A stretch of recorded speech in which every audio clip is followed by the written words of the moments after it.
আমাদের খাদ্য তালিকায় প্রতিদিনের বিভিন্ন খাদ্য তালিকায় আমরা কিন্তু স্বাভাবিক প্রাপ্তবয়স্ক মানুষদের জন্য খাবারের তালিকাটা একরকমভাবে নির্ধারণ করি। যারা কিছু ডিজিজে থাকেন লাইক আমাদের হাইপারটেনশন অথবা হচ্ছে হাই ব্লাড সুগার অথবা অ্যালার্জি বা অ্যাজমার যাদের অসুবিধা, তাদের খাদ্য তালিকাটা কিন্তু সারা বছরের জন্যই একই ধরনের কিছু খাবার ইনক্লুড করে রাখতে হয়। আজকে কথা বলব যে অ্যাজমা রোগীদের জন্য, যারা আসলে শীতকালে হয়তো বেশি আক্রান্ত হন, গরম ঠান্ডাতে বেশি আক্রান্ত হন, আর আসলে ওনাদের জন্য খাদ্য তালিকায় কোন খাবারগুলো থাকা ভালো। সাধারণত অ্যাজমা রোগীদের ক্ষেত্রে খাবার চুজের জন্য এমন কিছু খাবার আপনাকে খাদ্য তালিকায় নিতে হবে যেটা অ্যান্টি ইনফ্লামেটরি রিঅ্যাকশনটা হয়, সেই ধরনের কোনো রিঅ্যাকশন হবে না। বিকজ অ্যাজমার ব্যাকগ্রাউন্ডে একটু গেলে এটা কিন্তু related with some allergy also. সেই জায়গাটা আপনাকে খেয়াল করতে হবে কোন খাবারগুলো আপনাকে বাদ দিতে হবে।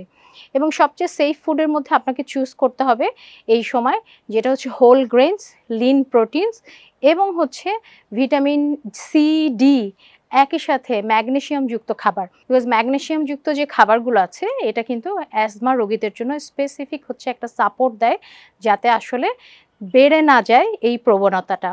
অ্যাজমা রোগীদের জন্য আমরা যদি খাদ্য তালিকায় দেখি যে হোল গ্রেন যুক্ত খাবারের একটা আলাদা ভূমিকা আছে, এবং হোল গ্রেনের মধ্যে ব্রাউন রাইস, আটা, মুড়ি, এগুলো আমরা জানি যে মুড়িটা আসলে বেশি হোয়াইট না, ব্রাউন যে মুড়ি সেটা কিন্তু উপকারী হতে পারে। এবং একই সাথে গ্রিন লিফি ভেজিটেবল, বেরিজ, যেগুলোর মধ্যে আমার ম্যাগনেসিয়াম এবং হচ্ছে একই সাথে ভিটামিন বি এবং সি কমপ্লেক্সের একটা গুড কম্বিনেশন আছে।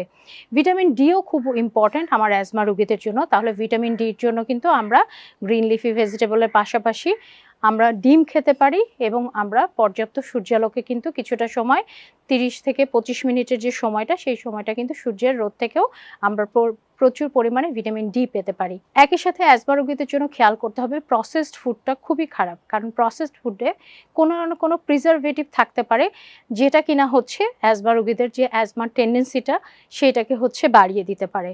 আর অন্যভাবে আমাদের উচিত হচ্ছে বাসি খাবারগুলো অ্যাজমা রোগীদের জন্য একদমই অ্যাভয়েড করা। আমাদের ফ্রেশ যত খাবার হচ্ছে অ্যাজমা রোগীদের ক্ষেত্রে দেওয়া যায়, খাদ্য তালিকায় প্রতিদিনের খাদ্যটা যদি নিজে তৈরি করে দেওয়া যায় তাহলে ভালো হয়। সবশেষে দই জাতীয় খাবারও কিন্তু অ্যাজমা রোগীদের জন্য ভালো, বিকজ এতে আছে প্রচুর পরিমাণে প্রোবায়োটিক্স, যা কিনা গাট হেলথকে ভালো রাখতে হেল্প করে।